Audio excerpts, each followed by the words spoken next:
is Gwyneth Vera Sigo, or you can call me Mira. I am currently 13 years old, turning 14 this year. Currently, I'm cosplaying as a maid, but before I was cosplaying Miko as a robber. Madaming beses ko na po nadadoubt sa sarili ko parate. Yung nakaka-help lang po sa akin na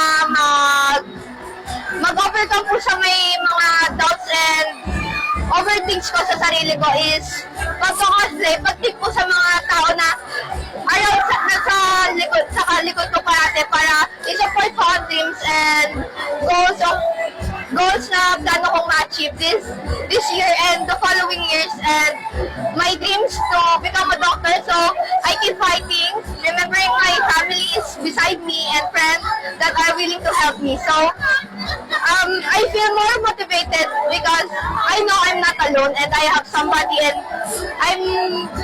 they will be there to support me when I am down. Don't be sad.